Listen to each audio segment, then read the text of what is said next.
So moving on to step 19, we're going to now attach the front dampers.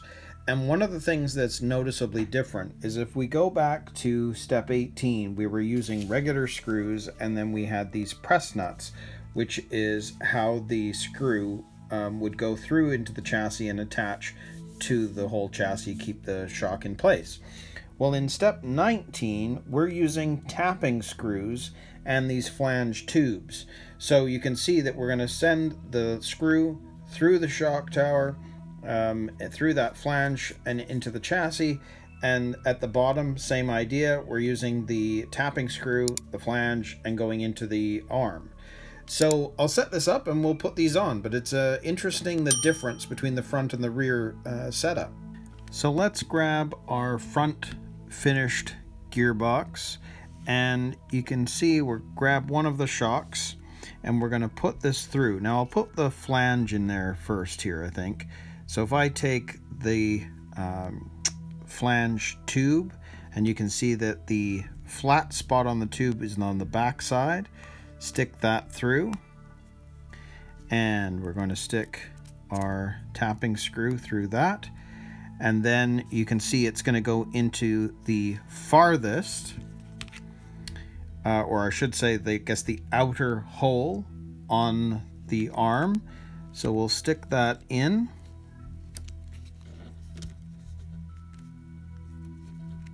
And I'll grab our screwdriver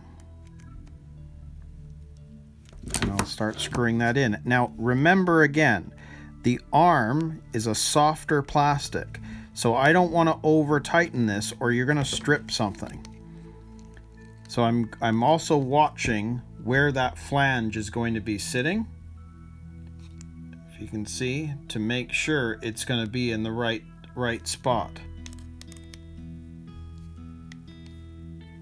I just want it up against it, and I don't want to over tighten it. You can see how that flat end is sitting against the softer arm.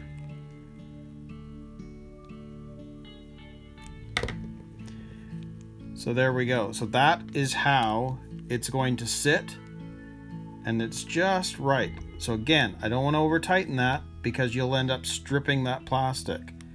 So the bottom is done.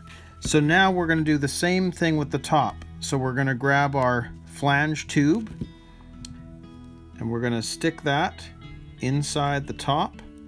We're going to grab our tapping screw, and you can see that it's going to fit on the tube part of that brace and sit it right there. And we'll screw that in. Now the red piece is a harder plastic, so I'm going to know when I've got to the end because it won't go in any farther. And you'll be able to feel that. And there we go. So that is in. So there is one of our front dampers in place. It's interesting to see that there's not a lot of travel with this, which makes sense. I mean, it is a road car. There shouldn't be too much travel. It's just meant to hold the road. But that's in. So let's go ahead and install the other side. So again, for the other side, we put the flange tube in there, put our tapping screw in there, and then we're going to put it into the outer hole. And we'll screw that in. Whoops.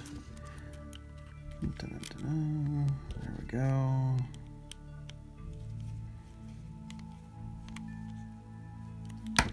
Just want to make sure that is correct. Yes. And you can feel that it goes in much easier in the softer plastic, which is why you've got to watch that you don't do it too tight. And we're getting there. There we go. And then again for the top, we will put in our flange right here. Put that onto there. And then we're going to slide our tapping screw through into top part.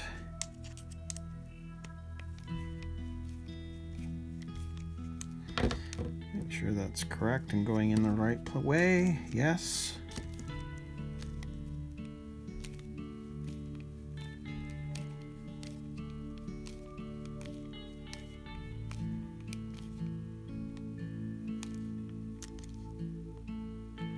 There we go. So there is our front dampers in place, and everything looks smooth, looks good. That's awesome. So that is finished. So step 19 is done. So now we are going to move on to step 20, and we're going to need bag D now, because now we need to do an RC equipment check before we can go on to the next step.